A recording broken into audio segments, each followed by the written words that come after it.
যখন তারেক রহমান কথিত প্রধানমন্ত্রী, তো এটা দেখার পর আমার আর ওদের উপর আর কোনো রাগ নাই। ধুনফুন পত্রিকা এগুলো কেমন মাথায় দেওয়ার মতো না। সেখানে হচ্ছে কথিত সাংবাদিক। আমার সাংবাদিকতার বয়স প্রায় ৩০-৩৫ বছর হয়ে গেছে। আমি ৪-৫টা টেলিভিশনে হেড ছিলাম। আমি একটা পত্রিকায় এডিটর ছিলাম। দীর্ঘদিন ডিপ্লোম্যাটিক কররেসপন্ডেন্ট ছিলাম।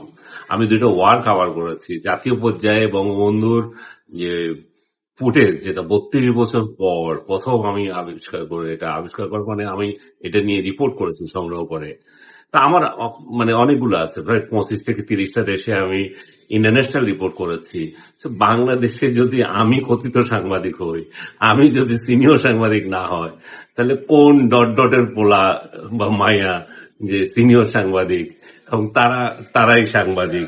তো আমার যখন তারেক রহমান কথিত প্রধানমন্ত্রী, তো এটা দেখার পর আমার আর ওদের উপর আর কোনো রাগ নাই।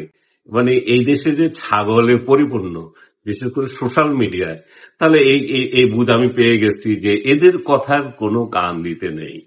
আপনার কাজ আপনি করেন, আপনাকে কে কি বললো এগুলো কেয়ার করার দরকার নাই। নতুন নতুন বিপ্লবী কতগুলো গজিয়ে গেছে, আপনাকে সেটা মাথায় রাখতে হবে। আমার নিজের চোখে দেখা শেখ হাসিনার ১৭ বছর, বঙ্গবন্ধুকে পিতা, তারপরে শেখ হাসিনার প্রশংসা, বিএনপিকে কিভাবে ঘায়েল করা যায়, এইসব লেখা একজন বিজ্ঞাপন পাড়ার একটা ব্যবসায়ী, সাপ্লায়ার বলতে গেলে, সরাসরি এগুলো সরাসরি বলা উচিত না, তারপর বলতে হবে যে বিজ্ঞাপনের জন্য সাপ্লায়ার, সে ৩ আগস্টে তার বান্ধবীকে নিয়ে শহীদ মিনারে গিয়ে বিপ্লবী হয়ে গেছে, এবং সে এখন বিপ্লবের বড় কর্ণধার হয়ে গেছে। এরকম আপনার চারপাশে আপনি দেখবেন হঠাৎ হঠাৎ বিপ্লবী গজিয়ে গেছে।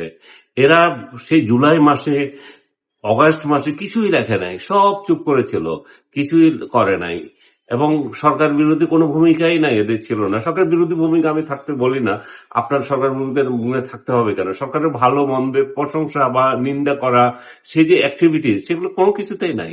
হঠাৎ করে বিপ্লবী, এবং এই বিপ্লবীরা আপনাকে ট্যাগ দেবে।